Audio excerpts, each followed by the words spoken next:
everyone, we are Group 7 and welcome to the Gurung Vlogger ng Kuwait hosted by Sir Romel.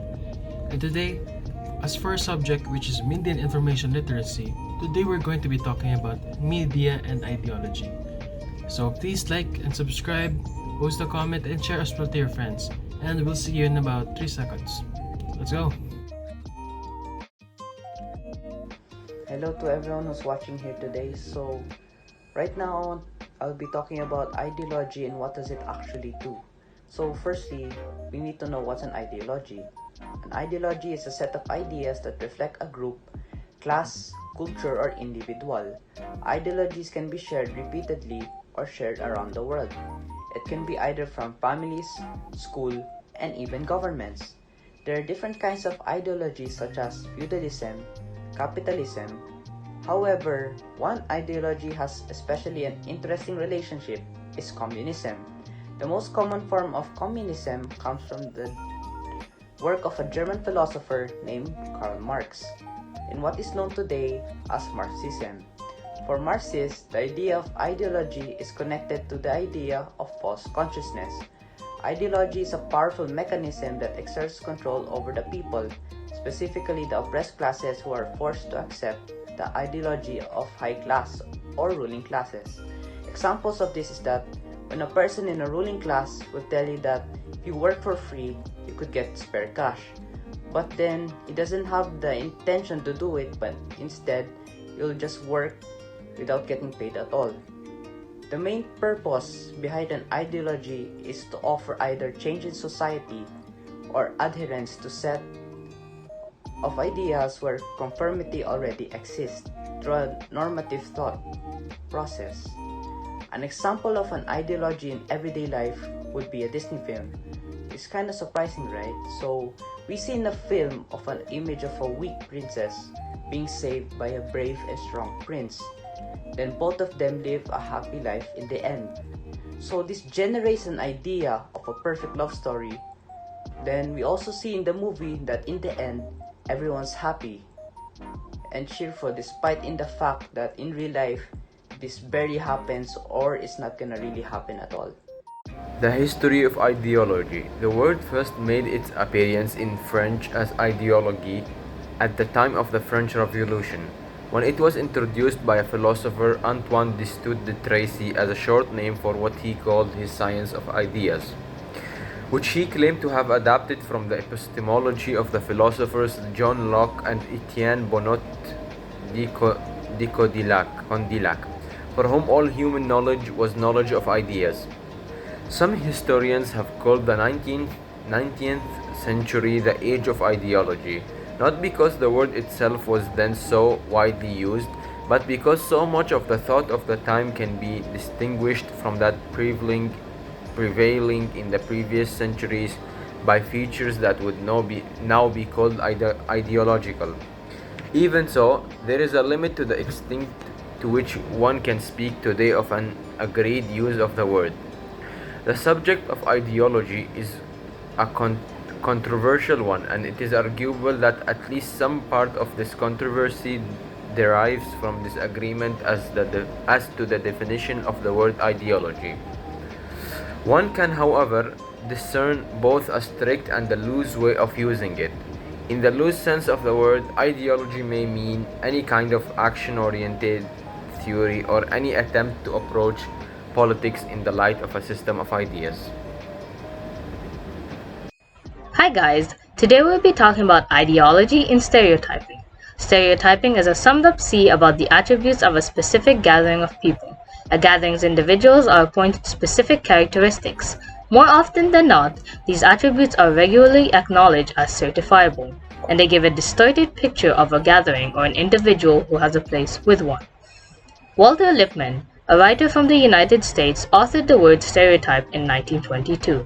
He portrayed stereotype as pictures in our heads that assist us with masterminding our contemplations about the world and individuals in it. It's really an exceptionally helpful device for framing assumptions for individuals, how they'll act, and how gatherings will depict themselves in a bigger local area. Stereotyping then is rarely impartial or esteem-free. By and large, types of generalizing in media support the minimized status of specific areas, enforce a twofold illusion on those whose opportunities and pride are customarily corrupted due to wealth and prohibition. Good morning everyone. Next, I will be talking about what is ideological system and how does it work. As I have already told all of you what is ideology. It is a systemic property of cognition central to the transmission and actualization of beliefs. Ideologies takes many forms, including religious, philosophical, popular, and scientific. They play a certain role in both personal identity and in the way society holds itself together. Therefore, it is important to understand how the model identities. Ideologies are a function of cognition that have been described by political scientists and critical theorists. There follows a typical ideologies that shows their increasing complexity as societies develop. So, again, what is an ideological system and how does it work? Ideology is the lens through which a person views the world. Within the field of sociology, ideology is broadly understood to refer to the sum total of a person's values, beliefs, assumptions, and expectations. Ideology exists within society, within groups, and between people. Sociology defines ideology as cultural beliefs that just particular social arrangements, including patterns of inequality. Dominant groups use these sets of cultural beliefs and practices to justify the systems of inequality that maintain their group's social power over non-dominant groups. Example of ideologies includes liberalism, conservatism, socialism, communism, theocracy, agrarianism, totalitarianism, democracy, colonialism, and globalism. That is all. That is all for me. Thank you. The importance of ideology. Ideology is an important factor in determining how people make decisions. In order to make good decisions, you have to have an open mind to all of the potential solutions for the issue under consideration. There is still much debate about some important aspects of ideology, especially extreme ideology. What causes ideological thinking? Do people with extreme ideological views even realize that they are this way? Can you be truly ideologically neutral? There appear to be no clear answers to these questions. Everyone, no doubt, has some degree of ideological thinking when it comes to how they view the world. When you look at society as a whole, you'll likely have some sort of distribution curve, with people in the middle being the most ideologically neutral. You learn as an engineer that if something is designed wrong, it will not work, no matter how good it looks or how much people seem to like it. If a bridge is designed wrong, it will collapse.